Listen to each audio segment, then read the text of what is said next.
All right, I'm glad you're here. It's conspiracy time.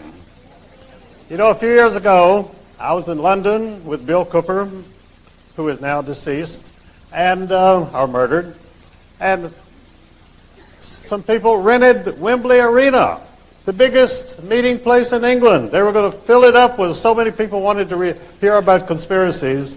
And when the press found out that I was going to be a speaker, they went wild. They had stories in all the newspapers, television stations, that Eustice Mullins is going to be here. It was almost panic. They did everything they could to stop me. When I landed at Heathrow Airport, they had the British officials were supposed to refuse to allow me to land in England because I was so dangerous. So these terrorists had gone to the British officials and said, "You have got to put Eustice on that plane and not let him come into our country." So the British officials, who are not totally stupid, said, "All right, show us his record. Show us what he's done." And so there was nothing. They had nothing to show. I mean, my record was as clean as a baby's bottom. So the British officials said, "We cannot deport Eustice Mullins. He hasn't done anything." So I was allowed to speak. But they put out such a press campaign that they knocked down the attendance of this great meeting to about 1/10 of what it should have been. And so Bill Cooper and I spent most of the time in the bar because there wasn't that much going on. But I have run into a lot of opposition. I was run out of Canada 3 times last year. Because the press simply goes berserk when my name is mentioned. And the reason is quite simple. They know that I know the details of the conspiracy, and they don't want you to hear them. So they'll do anything to stop me from speaking. I was nailed in Chicago on the way up here. I had gotten on my plane in Virginia, flew to O'Hare to get the plane to San Jose. And I was standing in line. We were boarding the plane to San Jose, and I was pulled out of the line. They said, 2 guys said, "We need to give you a random screening." I said, "You don't screen people when they're boarding." I was screened already. They put me over, and they went through my bag. There was nothing there. They had me put my arms up, and I said, "Do I look like an Arab to you?" When I said that, they went berserk. There was a young black man and a young Hispanic man. And when I said this, they started screaming at me. They said, "Stop talking. Don't say anything. Shut up. Don't say anything." Then they called 2 supervisors. And one supervisor came from one side, one came from the other, right at me at a pincer movement, because I was obviously so dangerous, you know, that it would probably take 5 people to subdue me. So they told these supervisors, they said, "He won't cooperate." And I said, "That's my bag on the table. You've got my bag." And I said, "You've got me." I said, "How am I not cooperating?" They said, "You're talking." So I was afraid I'd miss my plane. And I got a little concerned, a little nervous, which I don't usually. I usually enjoy this kind of encounter. I've been going through it for 50 years. And it's sort of fun. But I guess they caught me on a bad day, and I started getting a little nervous. So finally, they waved me on. I got on the plane, sat down, and the plane started to take off. And I felt something wet, and I reached up, and my hands were covered with blood. All of this pressure. I had a little high blood pressure, which it never bothered me before. And suddenly, I'm starting off on a 4-hour flight with a terrific nosebleed. So that was upsetting in itself. So I forced myself to be calm. I sat back and made it all right. The bleeding stopped. But when you get that kind of nosebleed from high blood pressure, you don't know where you're going. Sometimes you have to go to the hospital to have it stopped. And so anyway, it subsided. But when I got here, I found out why all this attention. They had gone through my bags at O'Hare, and they had taken out a can of shaving cream. I always get the giant size because it's a lot cheaper. And for some reason, they think that the giant size shaving cream is a bomb. Well, they call it a shave bomb, after all.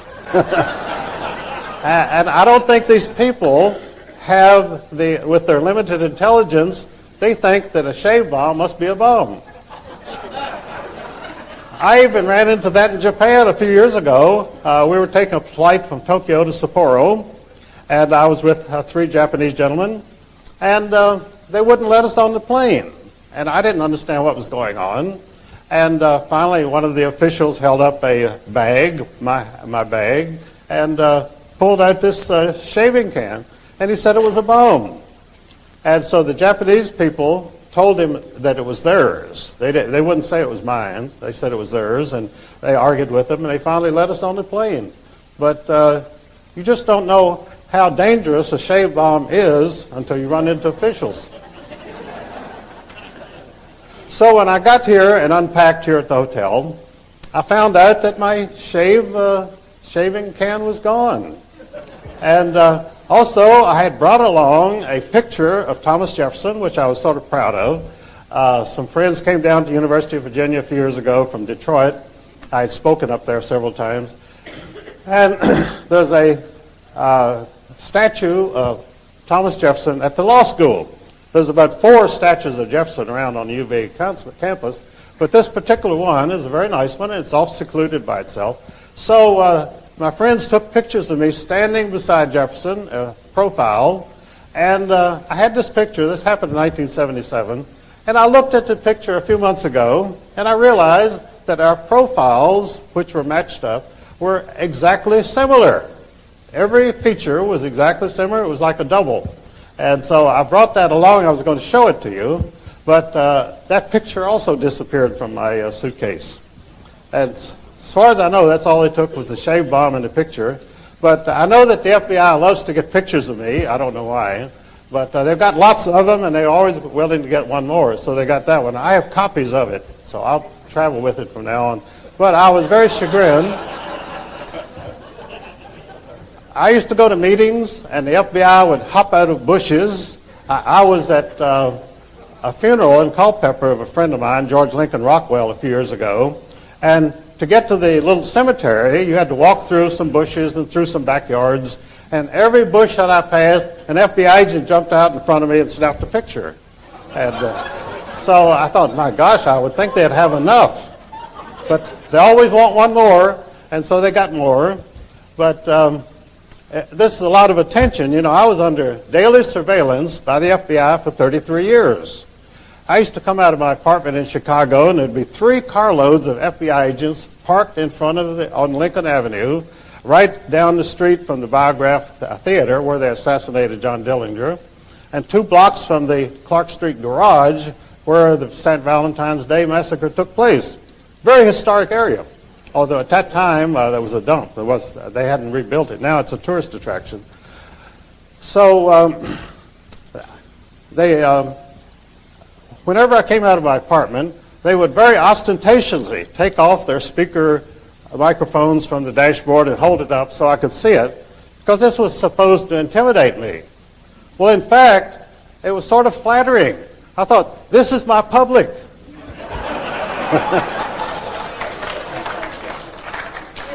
And it never really bothered me. They used to come and knock on my door, and they would say, Eustice, can we come in and talk to you? And I would say no. And they'd say, why? I'd say, because you steal things.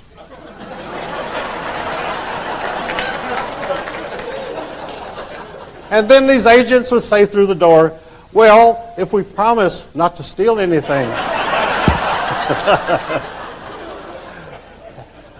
Because they were assigned to talk to me, they had to talk to me. And in fact, they waited outside of my apartment one day and chased me down the alley. They were calling Mr. Mullins, Mr. Mullins. And finally they came up to me and they said, we'd like to talk to you. And so I got in the car. I mean, I'm a very naive person. I got in the car sitting between 2 FBI agents, and we drove around. And they said, we only have one thing to ask you. Does anybody in the FBI owe you any money? Well, I was flabbergasted because I don't borrow money from anybody, particularly FBI agents. And so I thought very seriously. I said, well, no, I don't think so. And they kept insisting. They said, think hard. Doesn't somebody in the FBI owe you money? And I thought, well, no, not to my knowledge. In fact, nobody owed me any money, as a matter of fact. FBI agents are not. And so they finally went away very disappointed. And about 6 months later, I began to realize they were trying to bribe me. I mean, I'm a little thick. Things don't always sink in. And what they wanted me to say was, yes, in fact, you guys owe me $5,000, and I don't know why you don't pay me.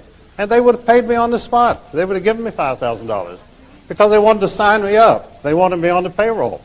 And so they went away disappointed. In fact, they've gone away disappointed every time they've come around because I don't have a report with them. But the fact is that for 20 years in Washington, whenever I was visiting there, I stayed in the home of an important FBI official. They were my oldest friends.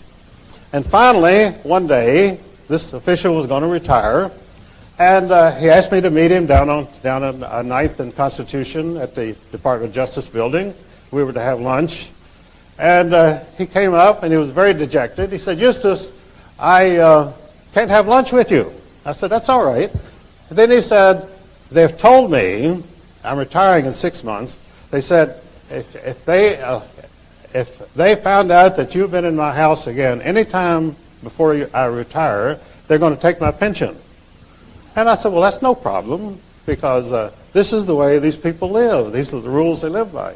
I said, I'll just stay away and until you retire. And he was so dejected, so humiliated by his own employers that he could not have a friend in his home who had never been arrested, never got a parking ticket in his life, and anything. And to him, it was the most mortifying thing I'd ever done. I said, look, don't think about it. I didn't contact him until after he retired. Then I went right back, and that was my Washington headquarters. I stayed there all the time. But this is what you have to do. This is power. This is terrorism. This is intimidation. This is forcing you to acknowledge that you as an American citizen have no rights whatsoever. And of course, I find that out in court. Whenever I go into court, let me tell you, when you go into an American court, Jerry Spence is one of the most famous attorneys in the United States. You see him on television. He wrote a book a few years ago called Justice for None.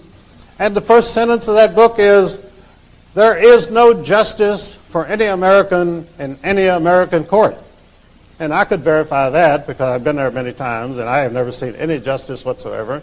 And neither has most people who come in, because it's that kind of country. They have that kind of power, and they're terrorists, and they have only one enemy, and that is you.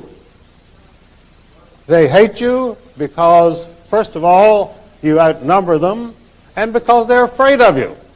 Because they're afraid that if you ever find out what they're doing to you, you'll tear them from limb to limb, which is just what you should do.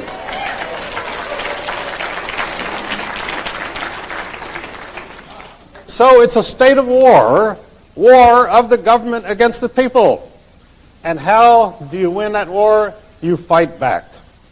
I've been fighting back for 60 years. I went into the Air Force in 1942, served throughout World War II, but I really didn't start to fight until after I got home. I came back to the home front, and I saw so much corruption and so much dictatorship that I've been fighting them ever since. Then I met my mentor, Ezra Pound, in Washington, D.C. I went to an art school. And Ezra Pound had been imprisoned in an insane asylum without trial. He served 13 and a half years without trial, the longest period of time without trial of anybody in American history. I finally got him out in 1958. And my record is a little unusual. I always considered myself a patriot, but my education was entirely sponsored by three men, all of whom were accused of treason.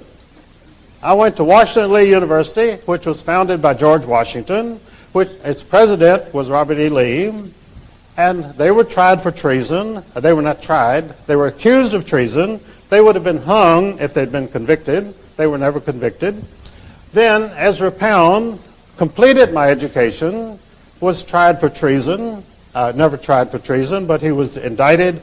He was indicted by a man who knew all about treason, a man named Eustice, a communist on the personal staff of Franklin Delano Roosevelt. And Eustice was very upset about Ezra Pound. And he had the Department of Justice indict him for treason. And it was so ridiculous that they never dared to try him. So when they brought back Ezra Pound to Washington, D.C., flew him back, they said, how are you going to defend yourself against the charge of treason?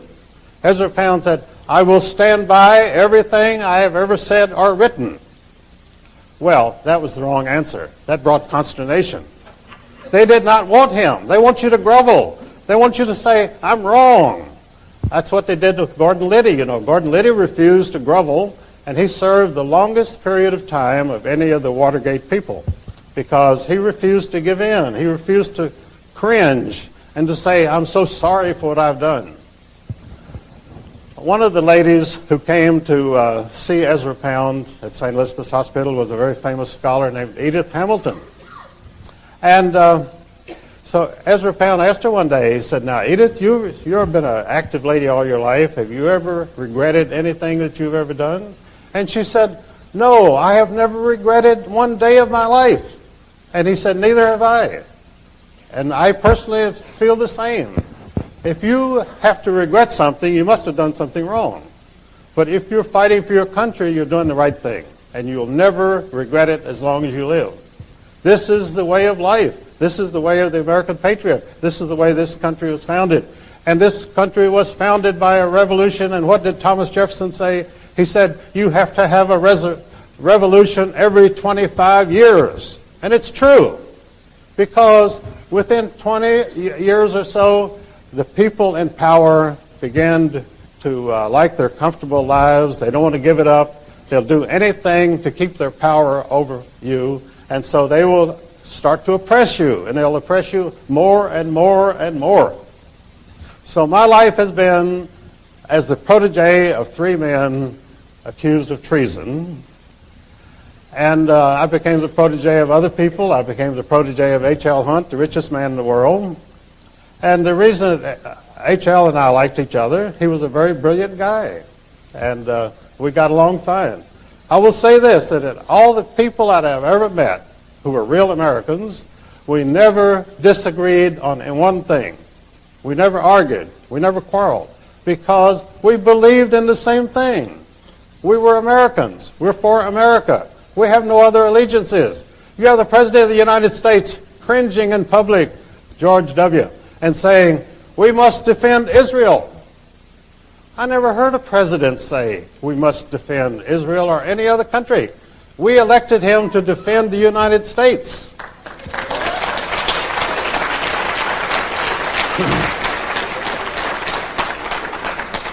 But unfortunately, George W. is a prisoner of the most dangerous and ruthless people in the world, and that is the Israeli fifth column, which totally governs this country. You have no Congress. You have no president. You have the Israeli fifth column. And what is the fifth column there? A fifth column's function is to disrupt and destroy the country and make it the prisoner of a foreign government. And that's what these people are dedicated to doing. Kenneth Edelman, Richard Pearl, Paul Wolfowski, Billy Crystal, all these people are totally loyal and dedicated to the state of Israel. They hate America. They hate you. They would like to see you enslaved for the rest of your life, and they're doing everything they can to achieve that objective. So, in my experience, there is only one thing to do, and that is to speak out and to go. I travel everywhere, and I tell people, this is Paul Revere time. This is toxin time. Sound the toxin. Let the people know the enemy is here, and we are ready to fight. And that's been the story of my life, and it's been a very interesting life and a very full life. And I've met so many wonderful people, and people like Ezra Pound who would work with me endlessly because they knew that I would carry the ball. And that's exactly what I have done. I started off in Chicago as a magazine writer, And then I went with a motor club, and we had a little newspaper which published bulletins. And every day I would call up the City News Bureau, which was a local reporter's outfit, and give them bulletins for their papers. And one of the men I used to call was a young reporter named Walter Cronkite. And I always called Walter Cronkite Walter Crankcase because he was so full of oil. And Walter Crankcase became one of the most prominent correspondents. He is still today a director of Columbia Broadcasting System, CBS. Well, he was to be replaced by a classmate of mine from Washington Lee University named Roger Mudd, who also was a descendant of Dr. Samuel Mudd, who was accused of treason because he set a man's broken leg. And this offended some people in Washington, so they put him in prison for life. And so Roger became a very good journalist, didn't have a mean bone in his body, and he interviewed Senator Kennedy on his television program once. And Kennedy poured out this story about how he fought against the raging tides to save his pregnant girlfriend. And I go to Martha's Vineyard every year, and I have seen the place where this tragedy occurred. The water is 4 feet deep. Now, you couldn't even drown Chandra Levy in water 4 feet deep. So that's where the pregnant girlfriend drowned. And so Kennedy got so agitated about tourists coming there that he had the Massachusetts State Highway Department tear down the bridge because he was running for re-election, a tight re-election, and hundreds of people were flocking to see the bridge and driving down there. So he had them rip out the whole bridge.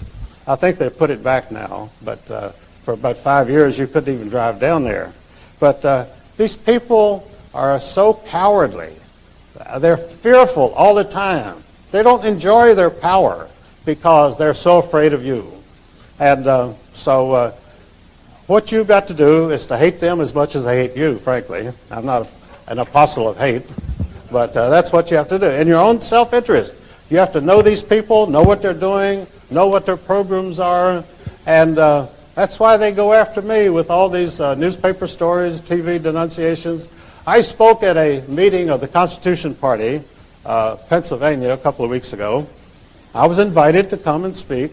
When I got there, they had backed down. They didn't make a reservation for me at the hotel. And they said, well, we're told that you're anti-Semitic. And I said, who told you that? Bring them in. Let me hear the witnesses. Well, they didn't have any witness. They had some words typed on a piece of paper, paragraph, which they claimed was from one of my books. It's a book that I never even published, and I haven't seen it. And they didn't have a copy of it. But they said, did you write this? I said, certainly not. Then they said, well, will you, before you speak, will you assure the audience that you're not anti-Semitic? I said, certainly I will, and I did. And so I balked them at every turn, but I finally had to sue them. So I threatened to sue them to get my pay because they refused to pay me. But they were just a bunch of rats who had decided they were going to give me the business, and it didn't work. And the reason they attacked me in Chicago, if you've seen Sid Skolnick's writings, Sid is a very aggressive reporter up there. And he uncovered the story of Mossad, the Israeli intelligence agency. Mossad got its income from the Chicago Public Works Department because the mayor was Jake Arvey, a Zionist, and he was backed by Colonel Henry Crown, the armaments king, General Dynamics Corporation. And so they cooked up a scheme where they had 10,000 alleged workers at the Chicago Public Works Department who didn't exist. And those 10,000 checks every month went to Mossad, and that's where Mossad, they became the most powerful intelligence agency in the world because of that income every month. And in fact, a repercussion of this happened a couple of years ago when all of downtown Chicago started to be flooded. All of the old sewer pipes collapsed, and everything was flooded downtown Chicago because No work had been done there for many years. The 10,000 mythical workers did no work, and all the money went to Mossad. Well, they knew that I knew this, and so they were laying for me when I landed at O'Hare Airport, and I wasn't expecting a thing. I thought I was just going to get on my plane and fly out here. It didn't turn out that easy, but I made it anyway, because whatever you do, keep going. Don't look back. And Satchel Paige used to say, if you look back, you'll see whether they're gaining on you or not. And you don't want to do that. Just keep on running. And that's the way to go for it. But as I say, they kept Ezra Pound in prison for 13 and a half years. And I met a newspaper man who, a congressman owed him a favor. His father owned a newspaper in North Dakota, the biggest newspaper there, and he backed Usher Burdick for election to Congress. And so Usher Burdick owed him a favor. So Rex went to Usher Burdick and said, I took Rex to meet Ezra Pound, and Rex talked to him, and he said, well, you don't belong in here. And Ezra Pound said, don't you think I know that? And so he said, I'll do something about it. So he went to Usher Burdick, and Usher Burdick went on the floor of Congress and said, why is the government holding this man? There was no answer, because they had no reason to hold him. So they had an 8-minute hearing, and after 13 and a half years, Ezra Pound walked out a free man. But they made one proviso, that he leave the country, even though he's a citizen in good standing. Well, he had married an English girl, and they had lived in Italy, so he was perfectly willing to leave. But I wish he had stayed, because the United States needed him. They need him today, because this was a very great man. And he initiated and commissioned me to write the Federal Reserve book, because he knew it was important. And I went to the Library of Congress, and I got the material, and I published it, and it's been in print since 1953, and many subsequent editions. But he was the spark plug which got me onto this whole thing. He had studied world politics for 30 years, because many of his young friends in the First World War had been killed, young artists, young writers, and he wanted to find out why. Why were these people dying? He couldn't find out why the war was being fought. Well, it was quite a few years before I found out why the war was fought, and I found out through Winston Churchill. Although the Industrial Revolution originated in England, they became obsolete, and the Germans began to manufacture things, and they were so superior.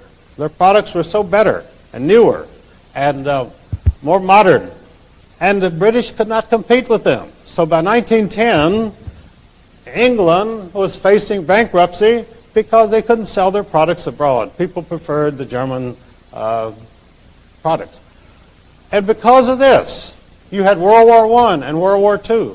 That was the only reason. Germany and England had no quarrels.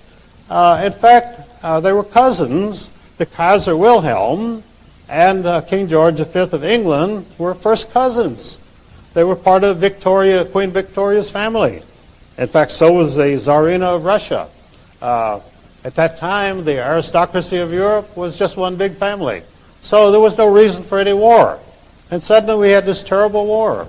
And it was done through assassination of Franz Ferdinand, but it was all a put-up job. And then they had a replay in 1939. And Ezra Pound came back to his native country from England to tell the American people, don't be suckers a second time. Don't get drawn into a Second World War. And Charles Lindbergh was saying the same thing, America first. Many prominent Americans were saying this. But it did not have any effect, because the money behind the war was so big that there was no way that they could not have it. And so they had the war. And they had it through what they called Pearl Harbor.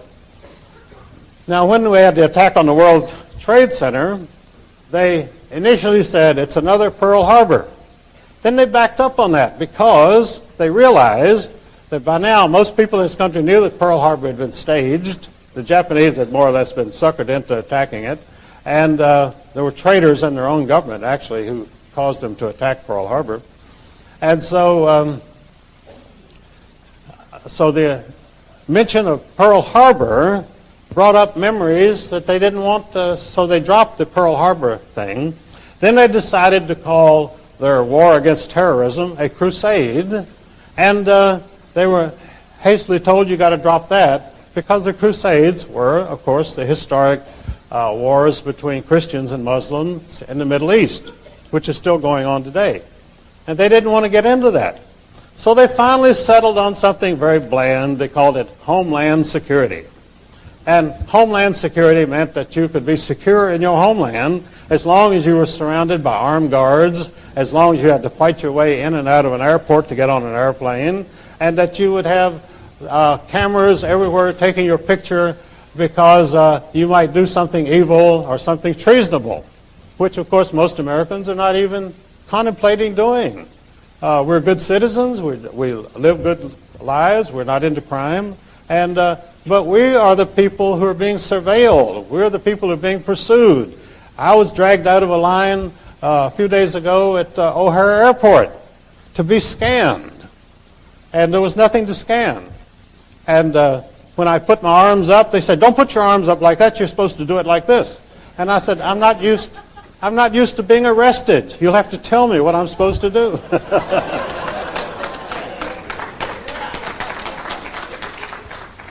And I almost had a small riot. I had these two inspectors, and then I had the two supervisors rushing at me.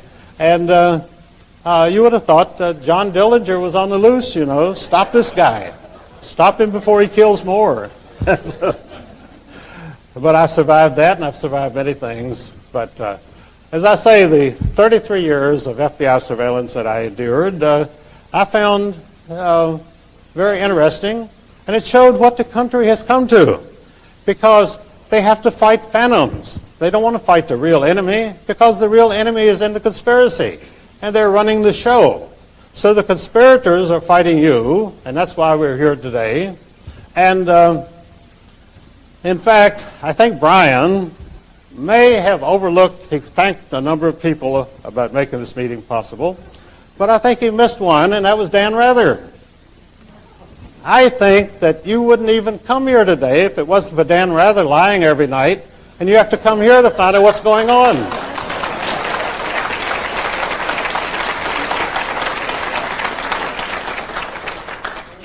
If Dan Rather would tell the truth, if the media would tell the truth, you wouldn't need to come to San Jose. You could turn on your television and see what's going on, bring you up to date. But because they give you nothing but lies, nothing but propaganda, that's why we have this meeting, and that's why we're fighting the conspiracy. Because we're tired of being lied to. We were lied into 2 world wars. We were lied into Korea. We were lied into Vietnam. The Cold War hoax, I've written articles about it for years. I called it the $5 trillion hoax.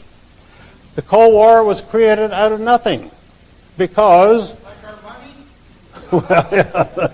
Well, I'm getting to that. The Soviet Union was created with our money. The Federal Reserve Bank of New York put up the money for the Bolshevik Revolution. The Bank of England put up the money for the Bolshevik Revolution. And in fact, in Hitler Germany, the German banks and the German industrialists didn't like Hitler. They wouldn't give him any money. So the Rothschilds had to have the Bank of England finance the Nazi movement. And at the end of the war, when they tried the Nazi so-called war criminals, they never touched the bankers who had the Baron Schroeder, and one of the members was a director of the Bank of England, and they were never indicted. They were quietly released, and the people that they indicted and tried at Nuremberg, of course, were the figureheads. But the real powers behind World War II and the Nazi Party were never tried, and have never been tried to this day, because their minions were tried and executed. And in fact, in my book on Murder by Injection, I point out that they actually went after some of the officials of IG Farben in Germany, and IG Farben was controlled by the Rothschilds. They had an American branch of IG Farben, which Paul Warburg, founder of the Federal Reserve System, was a director. And IG Farben's goal was to control the chemical industry of the entire world. And so they set up an American branch and a South American branch and a European branch. And it was the IG Farben people in Germany who were tried and executed for experiments on prisoners.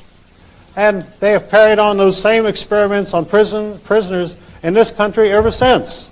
And nobody is arrested. They give them $1 a day for enduring these experiments. The same experiments that people were hung at Nuremberg for doing in Germany.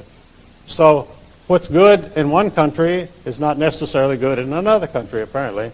But I do say that under this conspiracy, in the United States today, anything goes. And that's the problem. The courts will stand up for anything. They will not let the citizens get into court and seek legal redress because they are stacking the cards against you. And I've had many legal experiences. I've got a lawsuit going on in Virginia right now against a doctor in a hospital because they tried to kill me, which is understandable. I went to the hospital one night and I had some heart fibrillation. And so they went into the emergency room and the nurse in the emergency room said, "Are you the one that wrote that book?" Well, that makes you a little nervous. They know who you are. And in fact, one of the biggest problems, the 8th leading cause of death in the United States is physicians' errors. 8th leading cause of death, 93,000 a year. So they have reason to be nervous because they don't want any supervision, they don't want any investigation, and one of the biggest problems in the medical field today is iatrogenic medicine. Iatrogenic medicine means physician-induced illnesses. Now, I came out of the hospital recently, and I came home, and I developed an enormous, swollen, poison cyst right next to my heart. And I thought, boy, this is bad. Well, I had it operated on. Then I developed Bell's palsy. My whole face was paralyzed. I'm still squinting right now, so believe me, it's if I look a little sinister, it's not my problem because that was done to me by the doctors. So I have suits against them, and they are frantically trying to dismiss it. Insufficient cause of action.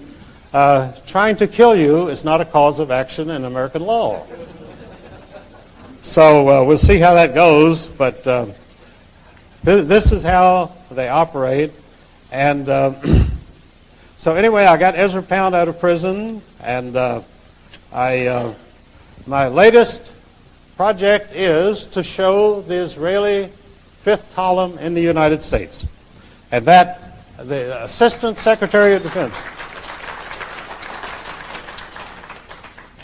You know, a few days ago, we had a big meeting in Washington, D.C., and who was there but the acting Deputy Secretary of Defense, Paul Wolfowitz, leading a rally to help Israel. I mean, he's working for the American government, but you'd never know it from his actions because he and all of his cohorts were there on the mall in Washington having this great rally to help Israel. Because at least they're honest about what they're doing. They're frank about it. They're not trying to deceive anybody. They're not going to do anything for the American people, but they're going to devote their life to Israel. And I think that's fine. I think they should go there and devote their lives to Israel. But just get out of this country.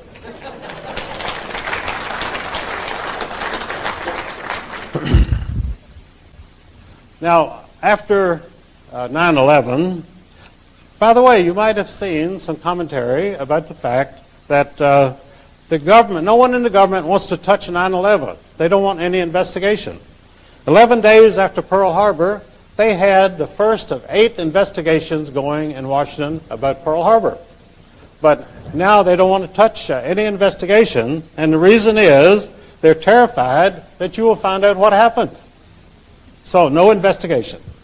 The Democrats and the Republicans are in accord on this, and President Bush is in accord on this, that there will be no investigation because there are too many unexplained stories. There is the disappearing plane which hit the Pentagon. They can't find any trace of it. And so it must have been a detonation of some kind. And, of course, the World Trade Centers. If you've ever seen demolition buildings on the television, you see how gracefully the thing sinks to the ground. Well, this is exactly what the Twin Trade Towers did in New York. You saw them sinking gracefully down. Now, an entire building does not sink down when a plane hits it. I don't care where the plane hits it, at the bottom or the top, but they were mostly at the top. But there again, General Parton is a good friend of mine, and he was the explosives demolition expert for the United States Air Force. And he tried for months to testify in the Oklahoma City bombing. They wouldn't touch him. They wouldn't let him testify because they didn't want his expert witness testimony. Leading demolition expert could not testify about the Oklahoma City bombing because he had stated, and has stated many times, that the Oklahoma City bombing came from inside out. They parked this truck out front, which supposedly blew up the whole building, but it didn't make any hole where it was parked. Because these were real demolition experts, and they directed the whole explosion into the building, leaving the street absolutely safe where it was. You could have been under the street and you wouldn't have been hurt. So that is how they're constantly defending their lies and their conspiracies, and that's why you're here, because believe me, we have got conspiracies enough for everybody. I've been denounced in the press many times as a conspiratologist. And a conspiratologist is not a person who knows anything about conspiracies. He's a person who invents conspiracies. And I have never had to invent a conspiracy in my life. I can't keep up with all the ones that are already going on.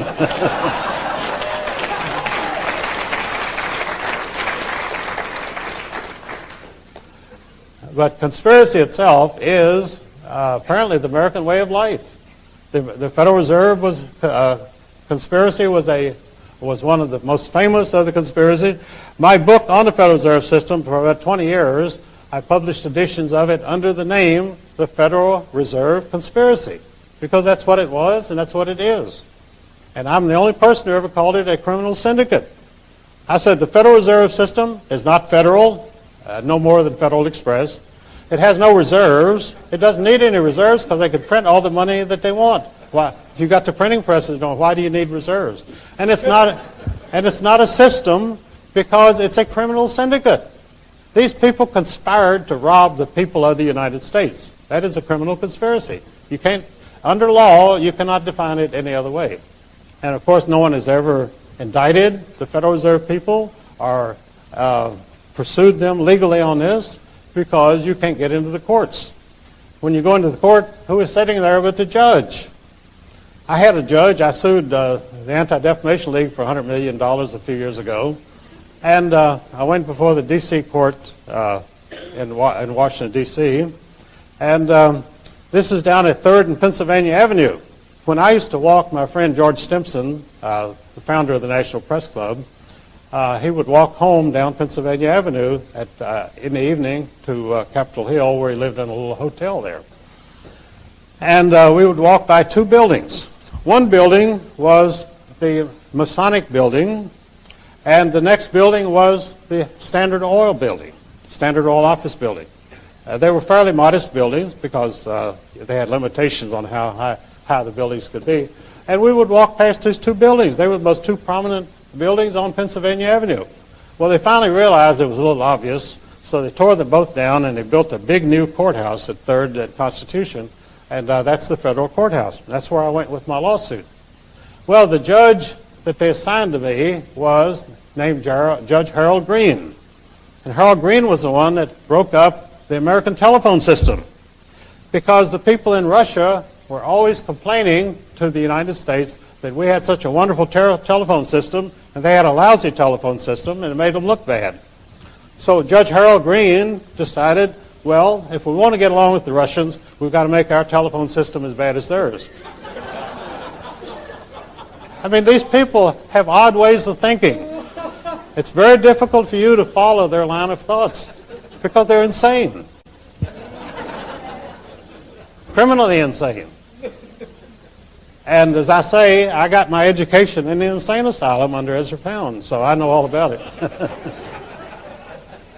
I went to 4 of the best universities in the United States, and I didn't get any education. And we were all veterans, and we would have meetings at night. And we'd say, what's going on? We're not getting any education here at these famous universities. And they didn't know what to do about it. They were very concerned, and the professors were all like scared rabbits. They were scared to death. They were scared to open their mouths. And, we were fighters. We were young people, and we were willing to fight. And we could not understand why these professors, who had very secure positions and lived well, were so scared. They were always scared. They were scared rats. And they're scared rats today. And that's because they do not stand for anything. They have no character. They have no backbone. And they won't fight for America. So we would have these meetings and wonder why we weren't getting any education. And I finally left the university and went to Washington to go to art school. I said, I might as well study art. I can't learn anything at an American university. In fact, in my biography of Ezra Pound, I stated that no one is so cut off from learning as a student at an American university.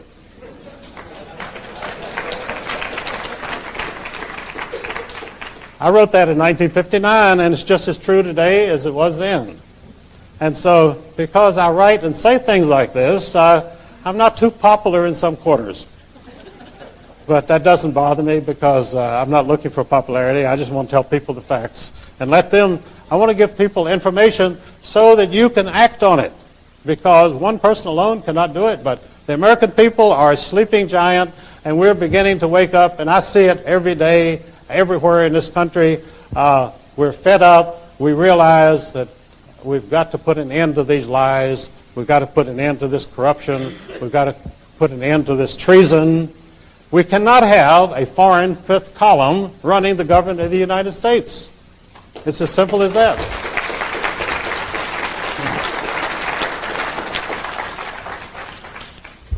Now, I wrote an article for Rick Martin a couple of years ago, 5 years ago, called The Cold War Hoax, which stated that it was a $5 trillion hoax on the American people. And that was verified by one of the leading Israeli fifth columnists, a editor named Norman Potteretz, who edits the Commentary magazine at New York City for the American Jewish Committee. And in his autobiography, he boasted that the whole Cold War was created out of nothing, simply so that the United States would have an enormous defense budget and we could furnish all of our military equipment to Israel so that they could fight the Arab nations. That's what it was all about. The Cold War was about Israel. It had nothing to do with the Soviet Union. And of course, the Soviet Union was being supported by the American taxpayer since 1917. That's all in my book, all documented, never been challenged by anybody. Do you know, in 50 years, I have never been able to get anyone to debate me. And I love to debate. I'd like to debate for hours. Let the other person give their opinion, their documentation. I'd like to hear it. I'd like to challenge it. They will not do it. I have appeared at debates where there would be an empty chair. Someone was going to debate me, but they didn't show up. I appeared before the Fairfax Republican County Committee, which is a very important committee in Washington and Northern Virginia. And in fact, they were the ones that actually got Reagan nominated for president. And so we were going to talk about the Federal Reserve System, and an official of the Federal Reserve agreed to appear, named Robert Stern. Well, he did appear, and we debated, and that's the only debate I ever had. And 6 weeks later, Robert Stern had a Washington heart attack. So nobody's ever debated me since, because I guess they realize it's just too damn dangerous. But I've seen so many things like that happen. And as I say, the Cold War was totally phony because we had created this demon, this monster, which did not exist. Russia was and is and always has been a third world nation. One reason for that, the reason communism was imposed on Russia was it was the richest nation in the world. The Tsar of Russia was the richest man in the world. He controlled wealth which was unimaginable anywhere in the world. And because of that, his cousins in Germany and England, who were the kings of Germany and England, hated him, envied him. Rich people have a lot of envy. They can't stand to see anybody who has any more money than they have because it just kills them. They can't even live. They say, that SOB has got 10 times as much money as I have. And they can't sleep at night. It's just something they can't get over. So they murdered the Tsar and took his money. And in imposing communism on the American people, which was done by the British Secret Service, by the way, the Russian people had no part in the Russian Revolution. Didn't even know what was going on. It was done by the British Secret Service, working for King George. So they took all of Tsar's gold, and they shipped it to the Bank of England and to the Federal Reserve Bank in New York. And that left the nation, the new nation of Soviet Russia, with no money. So we had to start sending them money right away because their money was in the Federal Reserve Bank in New York. So the American taxpayers had to make up the difference. That's the way things work. It doesn't, I don't know if it makes any sense or not, but that's the way it works anyway. And so the Russians had no capital, no gold, and so they've been supported by the American taxpayer ever since. We have had relief missions to Russia in 1917, 1919, 1921, and J.P. Morgan Company became the biggest supporter of Soviet Russia. Dwight Morrow, who became the father-in-law of Charles Lindbergh Jr., was their biggest supporter. J.P. Morgan. Now, the communists were supposedly, they hated capitalists and they hated banks, bankers.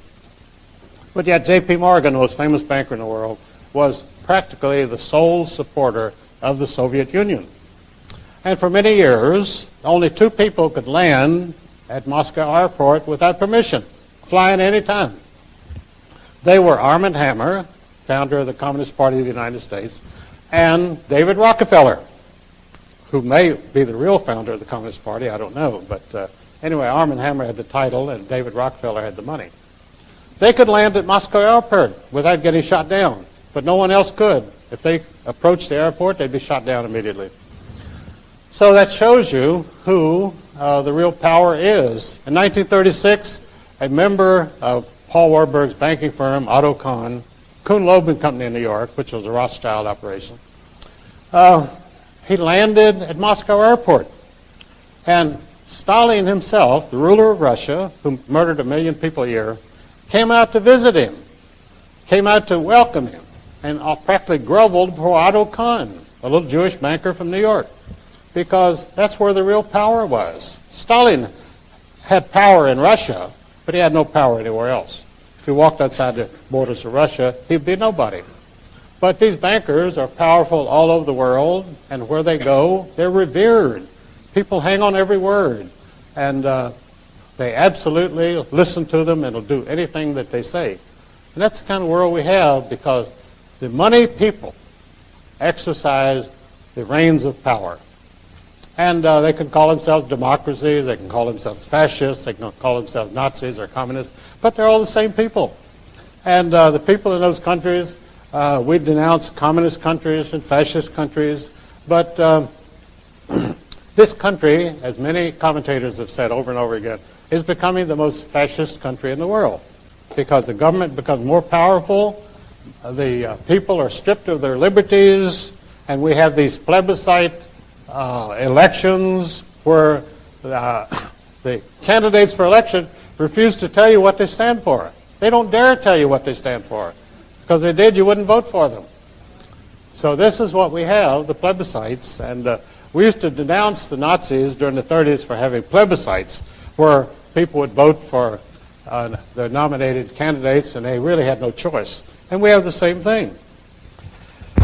But the Cold War itself was the greatest travesty of all time because there was never any war between Soviet Russia, this great menace which was about to crush the United States, and the roads were collapsing. Paul Roberts and other economists visited Russia during the 1960s, 1970s, and they were appalled. They said, this is a third world country. Why are we afraid of this country? Because the American people were not informed of this. They were told how the Soviet economy was booming, the Central Intelligence Agency was doing its job, which is to sell propaganda to the American people for whatever government program is going on. And the CIA was issuing these glowing reports every year of the enormous Soviet army, the most powerful army in the world, and the Soviet economy, the fastest growing economy in the world. And we were reading this. These were official CIA reports. They'd given them to Congress, and Congress would say, now we've got to increase our defense budget again. We're spending $280 billion a year. We've got to increase again because the Soviets are becoming more of a menace every day. And the Soviet Union did not even exist as a military power. They finally went into Afghanistan, and a few tribesmen in Afghanistan crushed them, and the whole country collapsed. That was the end of communism, because they went into Afghanistan. So it was obvious that they would never have attacked the United States. It wouldn't have lasted 2 days. But this is the sort of misinformation that you get from official sources. And because of this kind of information, we do not know what's going on. We have to make decisions about our country when we don't have the facts. We have no information. That's why you're here today, to get your information, because you don't get it from the press. You don't get it from Dan Rather. All he's doing is carrying out the government propaganda. And we don't need any more propagandists. We want the truth. And that's why we come here. And this is a growing sentiment throughout the United States.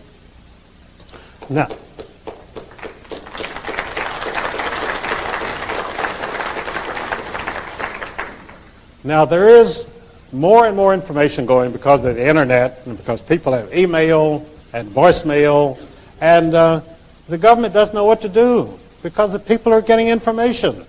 They're not depending on the CIA. They're not depending on the FBI. And this puts them up the creek because they have to now reorganize their programs because you people are finding out what's going on. You're finding out the motivations behind all of these mysterious foreign policy adventures, NATO, going into Somalia, going into Haiti, bombing Yugoslavia.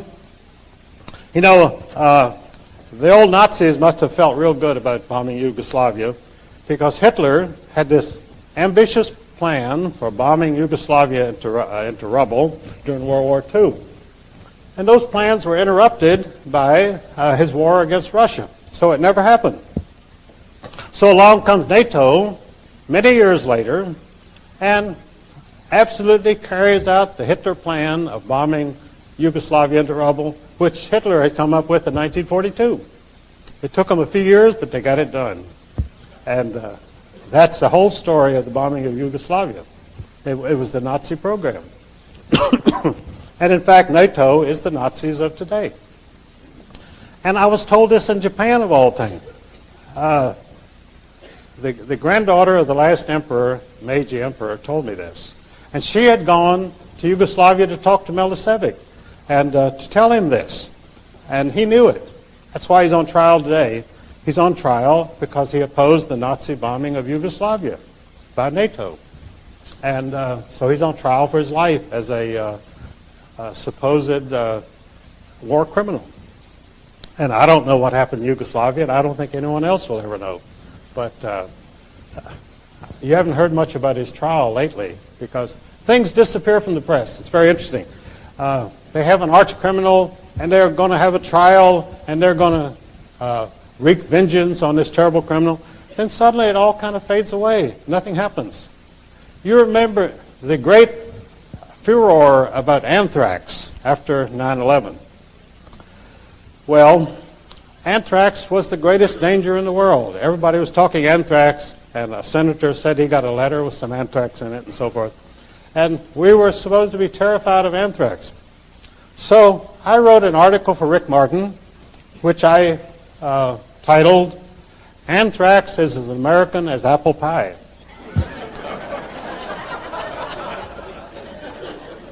Which it was.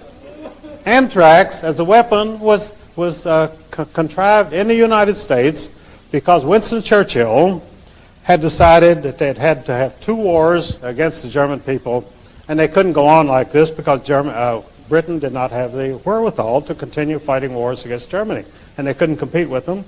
So Winston Churchill, being a practical person, decided to exterminate the entire Russian people, the entire German people. And so he came to the leading chemist in the United States, James Conant, president of Harvard University, and he said to Conant, I need something to wipe out the German people. Now the Germans are supposed to be the great exterminationists. They're supposed to be the people who want to exterminate other people.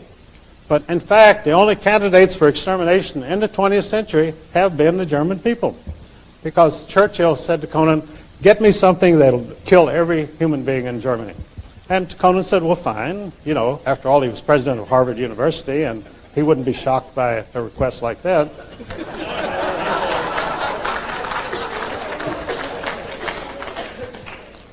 So he finally told Churchill, he said, I think anthrax would be the thing to do it.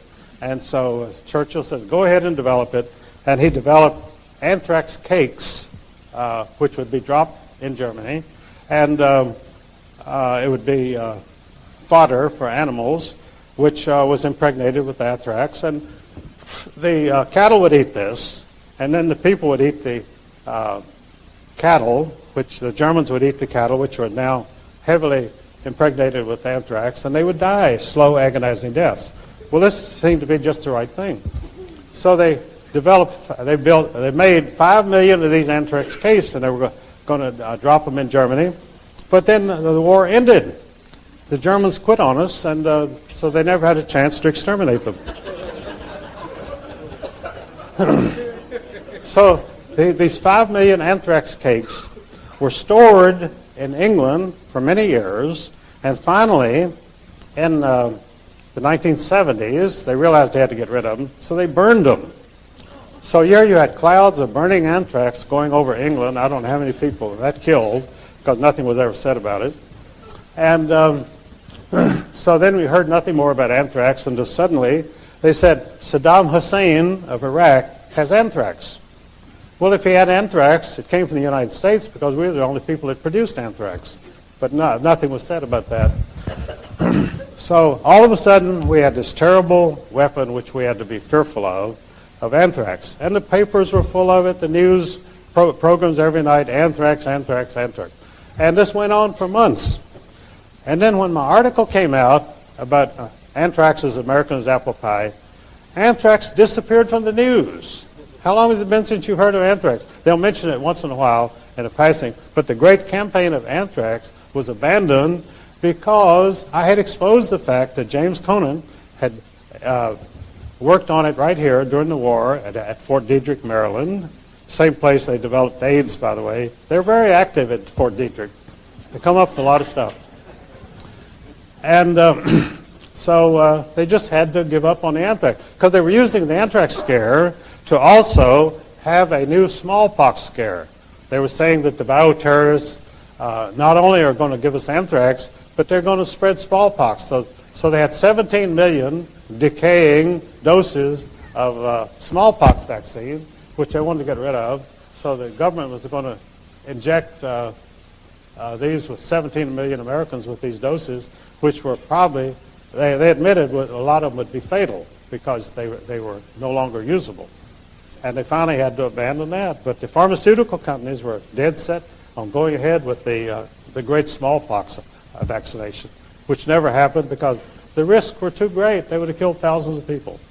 So they had to abandon that. And of course, I say they abandoned the great anthrax campaign. But these things disappear very quickly from the news. You never hear it again. None of your commentators will say, whatever happened to the great anthrax scare, whatever happened to the great smallpox scare. They simply go on to other things because they have new programs coming up all the time.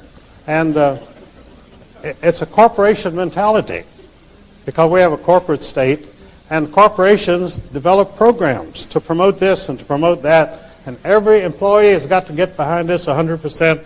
And if you have any laggards who say, well, I'm a little dubious about this, they're out the door before they know what happened to them.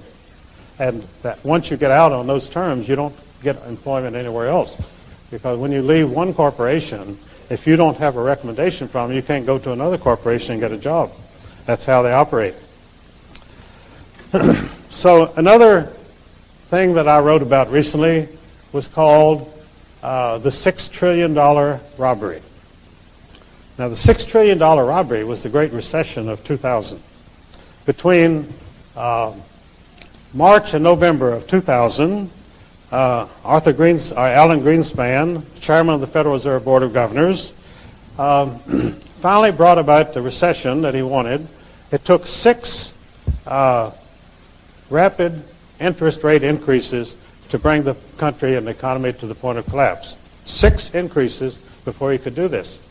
Now, during the great boom years, what they call the new economy, Greenspan had initiated 22 measures over the years at the Federal Reserve Board to increase the flow of money, increase the supply of money. And so the stock market boomed, and the prices kept going up and up and up. And so then one man, supposedly, of course he doesn't do it alone, Greenspan was told it's time to have a crash. So he started initiating these interest rate increases. And the financial commentators said, why is he doing this? And Greenspan said, there's the threat of inflation. And the Wall Street Journal said, there is no inflation. And he said, yes, but there might be. Some point in the future, we may have inflation. So we've got to act now promptly so that this inflation won't develop.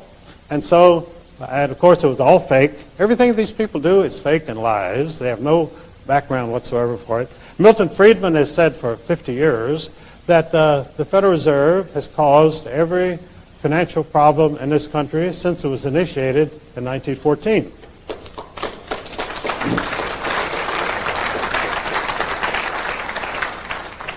And Milton Friedman should know because he was the official consultant to the Federal Reserve Bank of San Francisco. So he knew what he was talking about.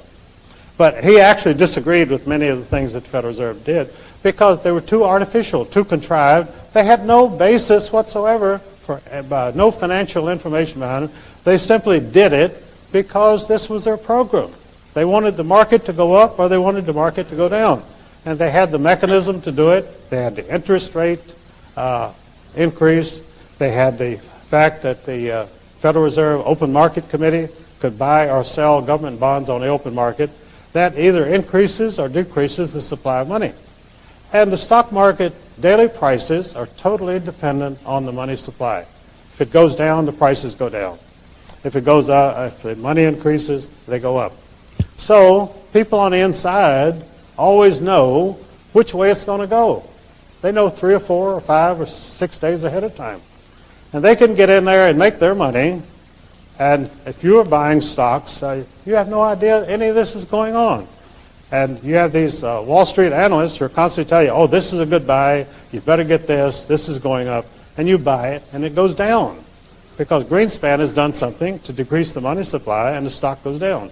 Then you don't know whether to panic and sell it or whether to hold it and it'll come back up. Well, it always comes back up.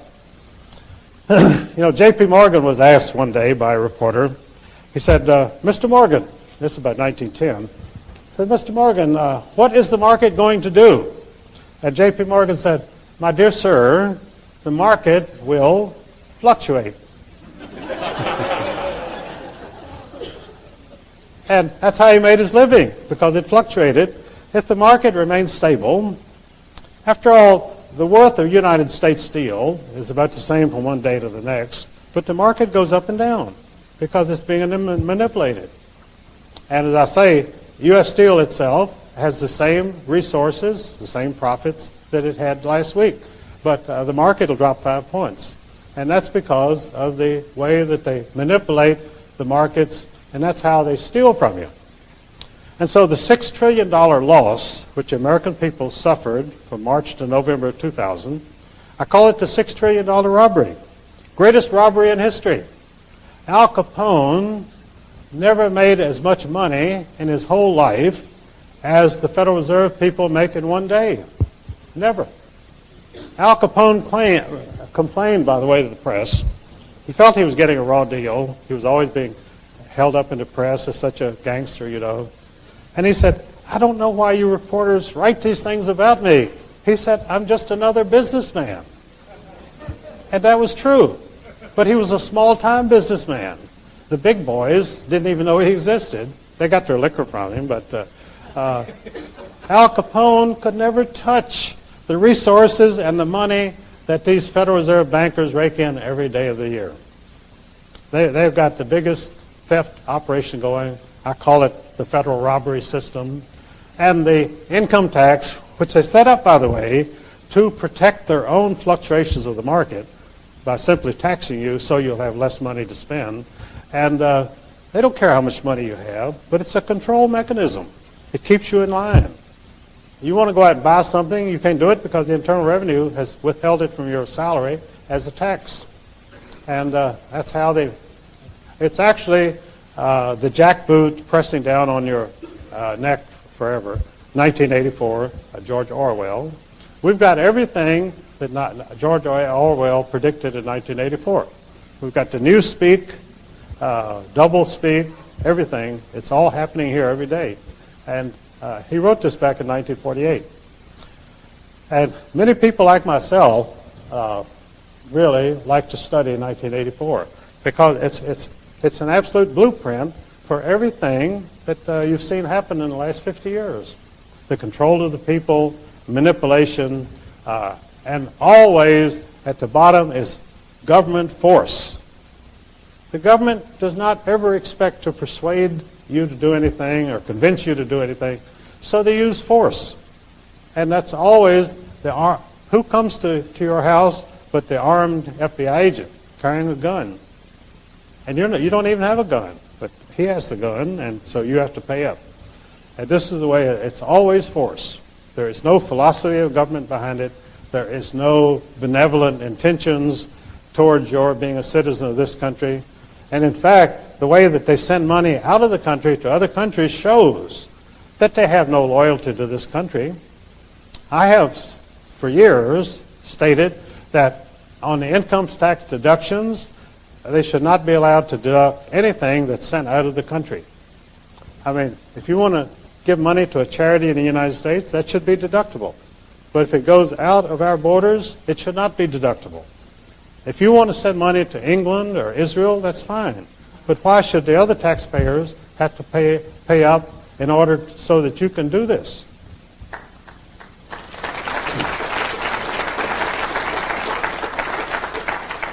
And you know that for 50 years, I'm the only person who's ever made that proposition.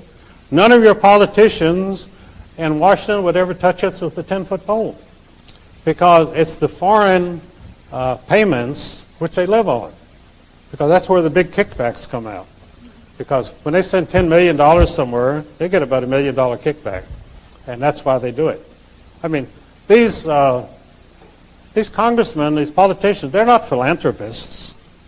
John D. Rockefeller was supposed to be a great philanthropist, but all of the things that he set up as great charities were actually part of his business enterprises.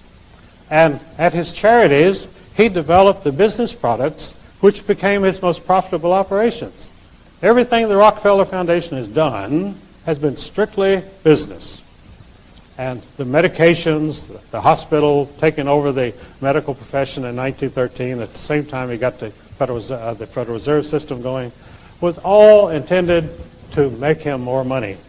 Because that's what he was in business for, to make money. And he makes that money by taking advantage of you because you don't know what he's doing. Because these things are always presented as all of the charities and philanthropies have, I read all their charters years ago, they're all written by the same lawyer in New York, Elihu Root. And they all say the same thing, the welfare of mankind. And it turns out to be the welfare of John D. Rockefeller.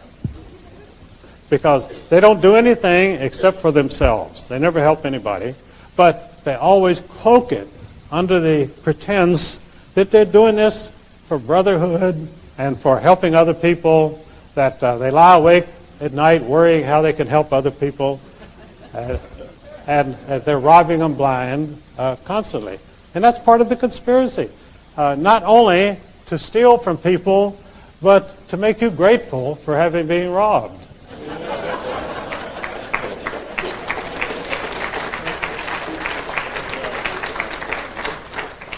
And it takes a real philanthropist to do this.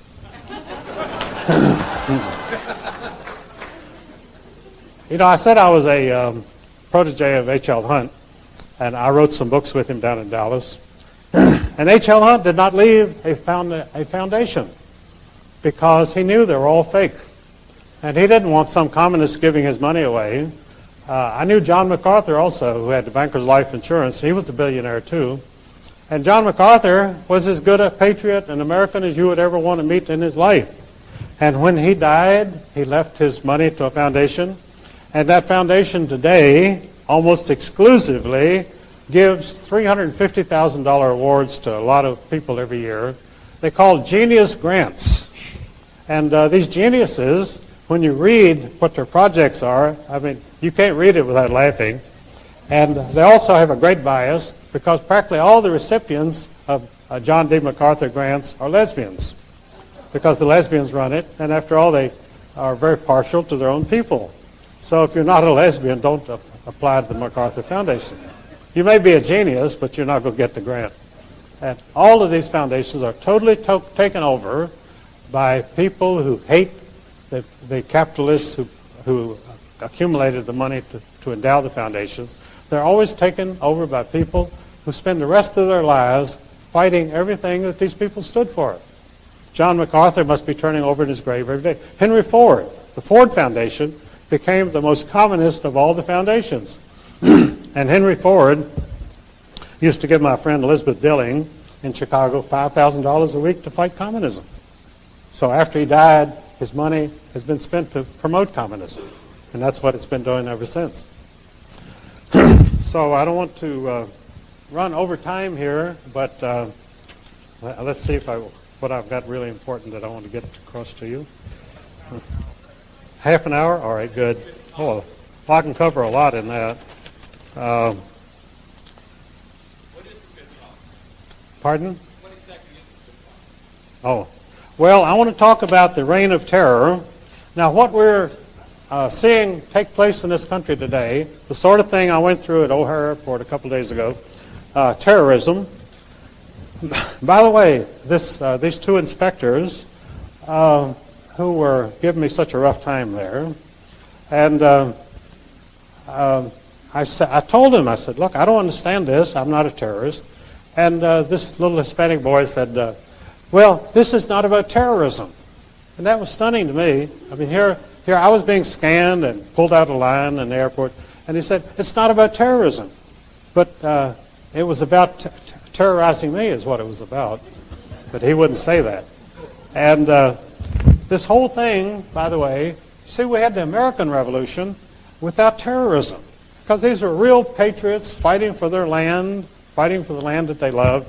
And the place where I live in Virginia, the Shenandoah Valley of Virginia, and Thomas Jefferson's Monticello just across the mountain, I saw studies recently that it was these Scotch-Irish Presbyterian people who lived right there in the Shenandoah Valley who were the actual instigators of the revolution. They were the ones that wanted to fight. And they started the fight, and that became the American Revolution. Started right there where I live in Virginia. So that's probably why I'm out traveling in the country today, carrying on the revolution.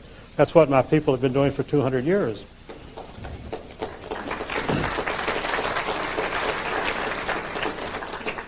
So we had an American Revolution without terrorism, but they had exactly the opposite in France, because the French Revolution was driven by hate and envy. The people wanted to kill the aristocrats, and the reason they wanted to kill them was they were inspired by the Rothschild bankers. The Rothschilds had become very wealthy, and they now had money to instigate revolutions on their own, so they instigated the French Revolution. And as the revolution progressed, they instituted a reign of terror. And they very quickly killed most of the aristocrats. Well, they ran out of aristocrats, but they still had the bloodthirst.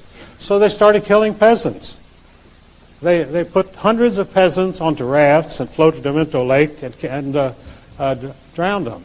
They sunk the raft and drowned them. They were bound so they couldn't swim. And they were killing them. They were killing peasants right and left. They did the same thing. Stalin did the same thing in Russia. He killed 10 million peasants. And this was in the Ukraine, which had been known for many decades as the breadbasket of Europe. Well, after Stalin murdered the peasants because they didn't fit in with his 5-year plan. And the 5-year plan, of course, was drawn up by people who had never been on a farm in their life. They were intellectuals who spent most of their life in libraries. So they drew up these ambitious 5-year plans, and the peasants didn't fit into it, so they massacred them. Then they had no wheat, because obviously these commissars in Moscow couldn't go out into the fields and plant wheat. They wouldn't know a wheat seed if they saw it. So Russia's been starving ever since, and we've had to support them ever since because they don't have enough to eat, and they're starving today. This is what happens when you have what they call state planning. State planning always is initiated by people who have no idea how to plan anything. They couldn't even plan their own dinner that night. And they plan everything in the country, and everything starts to collapse, and it just keeps going downhill. So that's the situation. You have a modern economy, you have industry, and yet it's run by lunatics.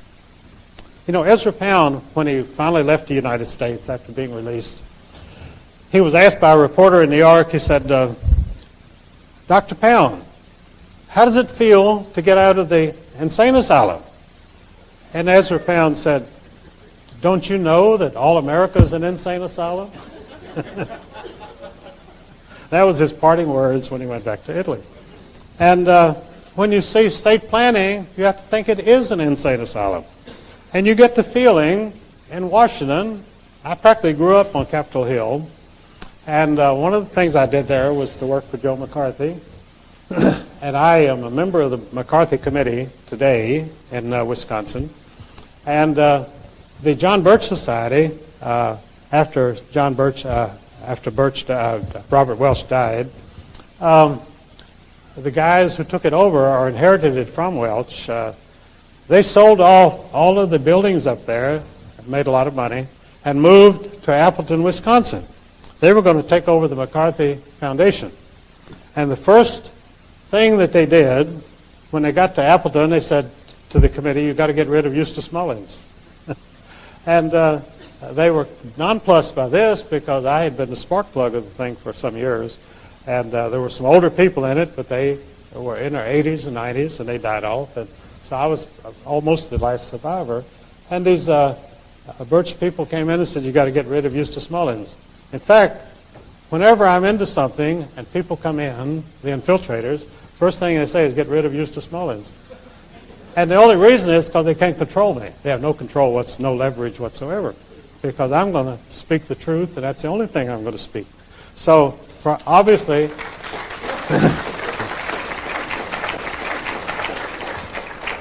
this is the great stumbling block. Before they can go on with their ambitious plan, they have to get rid of me. And they always try. They work very hard. I think I mentioned, too, earlier, and I should have gone back to it, was that when I filed this $100 million suit in the federal court in Washington, D.C., down at 3rd and Pennsylvania Avenue, the Judge Harold Green was placed in charge of it. Well, I didn't know it at this time, but I found out later that Green, a very secretive individual, was a German Jew named Grunhaus. His name was Hein Grunhaus. And he came to the United States in 1943.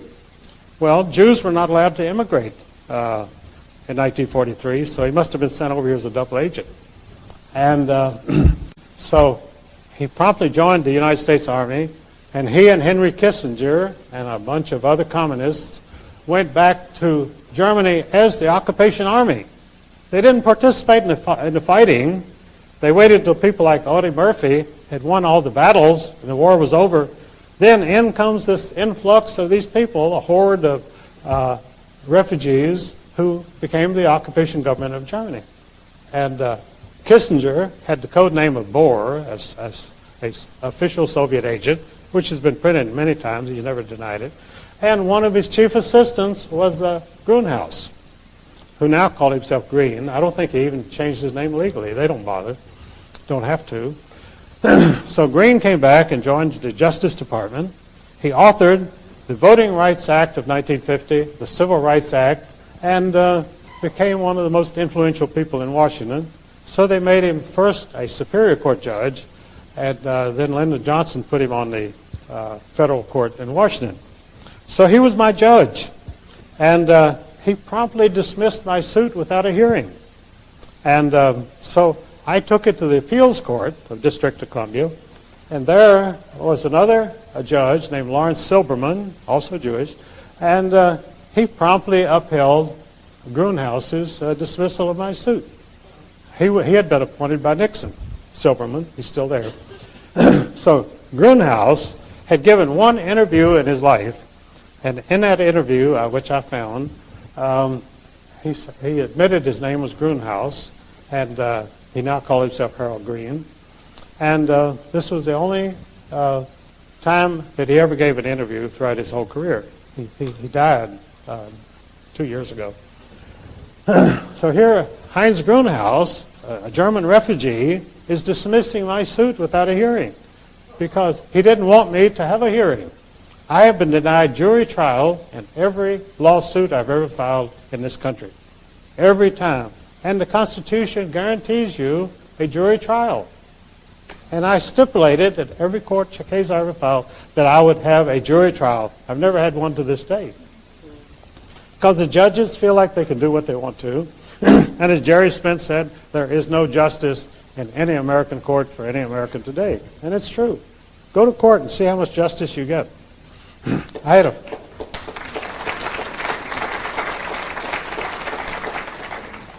had a friend named Tom Donahue, and I started him in a radio program. And he's a refugee today. He's on the lam. I haven't heard from him for some years.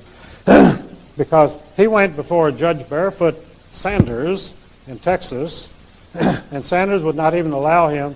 He would only give him 10 minutes to present his own defense. And it was a trumped-up charge. And so they sentenced him to 8 years, and then they allowed him to walk away because they didn't want to keep him anyway. So he's hiding out somewhere here in California, probably. I couldn't say where, but I haven't had feelings out here. And I've had a lot of people who had to go on the lam. Tupper Saucy was another friend of mine. He was on the lam for 5 years. Finally came back and did a year in Atlanta, and he's out now. But these people thought they would go to court and get justice. They didn't know there was no justice there. You can't get something they don't have. And you can't bring it in with you. So Tom Donahue, after I started this radio program, he became the biggest promoter of my books. And so I was on talk shows for 5 hours a day there in Florida, 3 hours with Chuck Harder. They ran Chuck out of business because he had me on. Has no program today. I did 3 hours with Chuck Harder and 2 hours with Tom Donahue. And Tom Donahue used to introduce me on his program as J. Edgar Hoover designated me the most dangerous man in America. And so, which he did for years. And so Rush Limbaugh was growing very rapidly at that time, and he had the program immediately following Tom Donahue. So he would listen to Tom, introducing me as the most dangerous man in America. So Rush appropriated the title for himself. He began to advertise all over the United States, Rush Limbaugh, the most dangerous man in America. And of course, Rush was about as dangerous as a carrot, you know. No threat to anybody. But he used that for a couple of years, and he finally dropped it because it was so ridiculous that he couldn't carry it on any longer. But they put Tom Donahue out of business because he was on the program for hours a day saying, you've got to get Eustice Mullins' books, and talking about the Federal Reserve book and my other books. And they were selling them like hotcake, and Chuck Harder was too. So they sent a reporter down from New York to take care of Chuck Harder. And the way he did it, he came to Chuck and he lied. He said, we want to do a big spread on you in the New York Times. And he wasn't even with the New York Times. He was a Nation correspondent. And but Chuck didn't know that, didn't check him out. And Chuck thought, boy, I'm going to have a big spread in the New York Times. This is going to be great. And so he invited the guy into his hotel there and wined and dined him and showed him all of his operation, let him go through his files. So the guy goes back and writes a series of articles. The main thrust was that Chuck Harder was a tool of Eustice Mullins. and that I was using Chuck to promote my books, and that Chuck was the sucker for doing this. So, of course, there was a total double cross because I had no influence over Chuck Harder at all. He only sold my books because he made money off of them, and he was making good money. But so I said to Chuck, I called him up, I said, look, I can refute everything that is in these articles about my being anti-Semitic and so forth.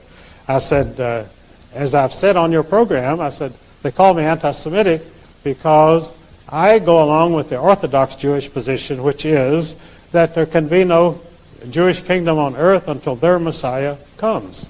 And they don't acknowledge Christ as Messiah. And so the Rothschilds, after they began to make a lot of money, they decided to start their own Jewish movement, and they called it the Reformed Jews. They hired a guy named Rabbi Moses Hess in Germany, and they put millions of dollars behind it, and Reformed Jewishness became a very big thing in the Jewish community. But there was always a great battle between the Orthodox Jews, who they were the only true believers, and the Reformed Jews, who only believed in money and power and having a Jewish kingdom, which would be at the crossroads of the world next to the oil fields. The whole idea behind putting Israel, the Jewish nation, in the Middle East was to eventually seize the oil fields.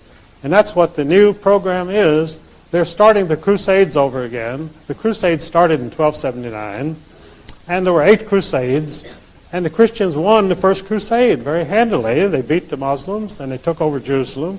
Then they got homesick and went home, so the Muslims came back and took Jerusalem again. And then 5 more times, the Crusaders came back, and each time the Muslims beat them because they'd learned how to fight them. So we only won the first crusade. So when you talk about a crusade between 1,900,000 Christians and 1 billion Muslims, obviously the Christians outnumber them and should win. But the fact is that they don't know how to fight in the Middle East, and they never will learn. And the Israelis only fight in the Middle East by terrorism. That's the only thing they know. And so that's how they've survived this long, with American armaments and terrorism. But when George W. announced this new crusade, it was to be that we were going to attack 34 Muslim nations and destroy them in order to end the threat of terrorism. It sounded like a pretty good program. And for the military-industrial complex, it was a great program. We're going to fight 34 nations for the next 100 years, the 100 Years' War. I think George W. thought of himself as going down in history as the hero of the next 100 Years' War. And that was the foreign policy of the United States, a policy which is so insane you wouldn't think a 4-year-old child would embrace it.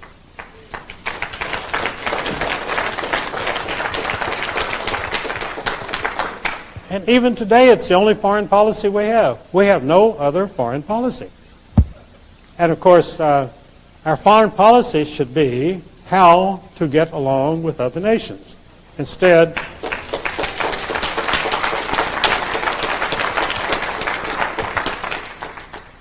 what we have is a foreign policy run by lunatics who want to make every nation in the world our enemy. And the rest of the world is not particularly interested in being the enemy of America. They still dream of America. All over the world, people dream of coming to the United States. Not because the streets are paved with gold. They know that's not true any longer. But the gold is in the Federal Reserve Bank of New York. But it's a place of opportunity. And what other countries do not have is opportunity. And because they have no opportunity, they have no chance to improve their standing, to improve their income. There's no place there that they can do this. So all they can do is immigrate, and immigrate to only one place. Nobody wants to immigrate to China. Nobody wants to immigrate to Africa. They want to immigrate to the United States. This is the only country in the world that everybody else in the world dreams about.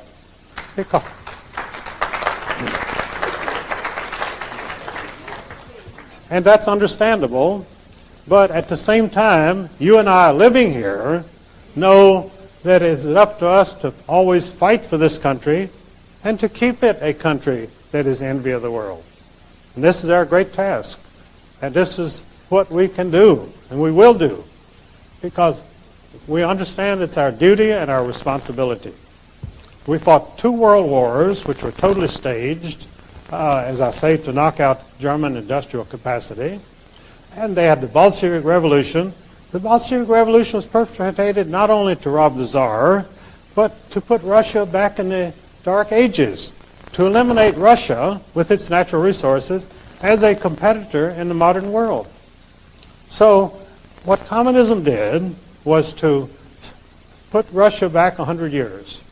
In other words, the Russians are in 1880 and it's 1980, so they're 100 years out of this. They're out of the competition. Because any nation, when they get a modern economy and a good workforce, can actually become a great threat to every other country in the world. China is no threat to us because it's a communist country and they're controlled, and they're inundating us with their mass-produced products, but that's because of our government's policy. It's not China's policy. This comes out of Washington. Why did President Clinton cultivate the Japanese and accept millions of dollars in bribes for them? Because the program was to destabilize and destroy the United States. That's what's going on. And what is George W.'s policy? Practically the same thing. He's doing nothing to improve the economic prospects of this country. In fact, the only thing he's doing is to carry on the war against terrorism, which means you have loonies like these 2 guys in O'Hara that attacked me the other day, and all they're doing is creating dissension, and people hate to go on the airlines because they realize they've got to go through these roadblocks to get on, and it's just not worth the trouble. So they're fighting this country. Your battle is coming right out of Washington. The battle against America is coming right out of Washington. It's not coming out of China.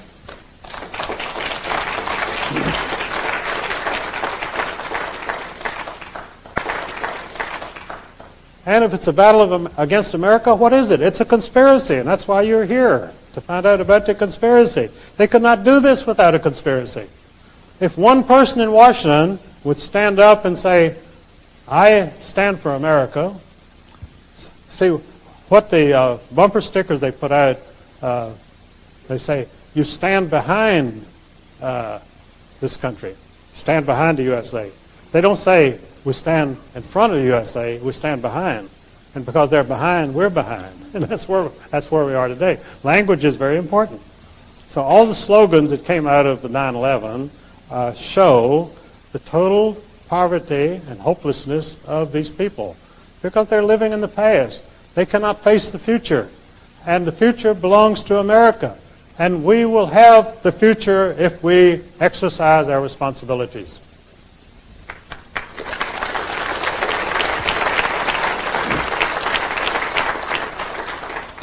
That's what the Founding Fathers did. That's why the revolution started right where I live in Virginia. And the people there have not changed. They're fighters. But because they're so misled, we have 2 senators from the state of Virginia who are absolute incompetent numbskulls. And in fact, I filed legal papers last week in which I pointed out that after the Civil War, the war between the states, the federal government continued martial law and military occupation of the southern states for 12 years till 1877. Not much is said about that in the history books, but the fact is that the southern states were not allowed to recover economically because of the martial law. And finally, Rutherford B. Hayes, who had been a general in the Union Army during the Civil War, decided that there was enough of this. And he ran for president and said he would withdraw the occupation.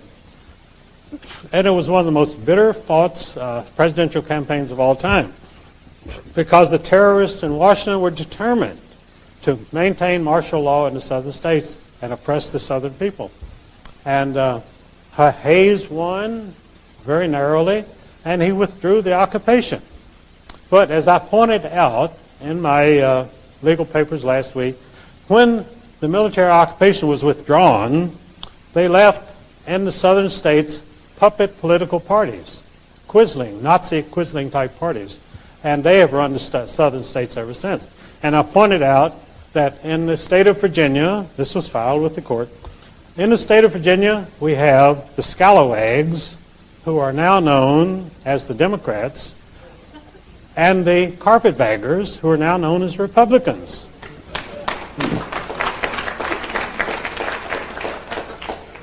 And if you think I'm ever going to get a chance to argue that in court, you're being very optimistic. But it's in the court records. There has been no mention in the press of this lawsuit or about the carpetbaggers and the scalawags, which is what these people are.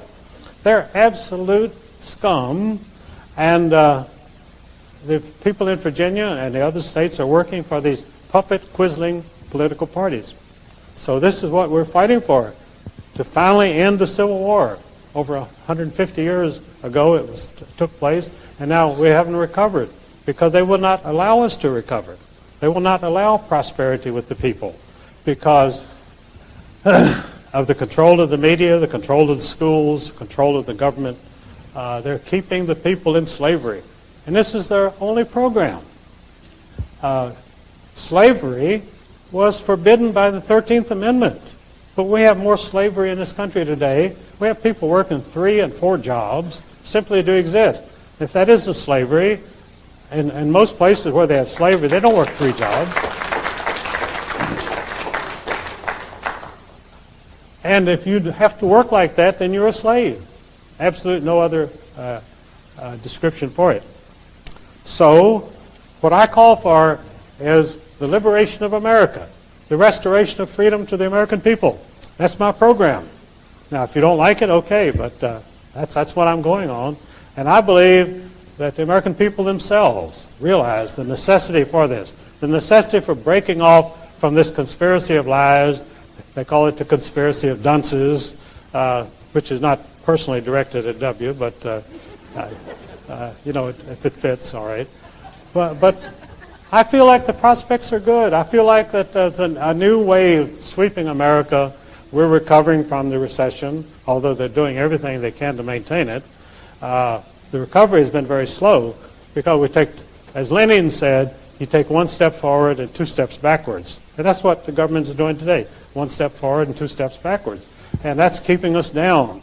But we'll grow out of it, and the American ingenuity will lead us out of it, and that is my prospect for the future.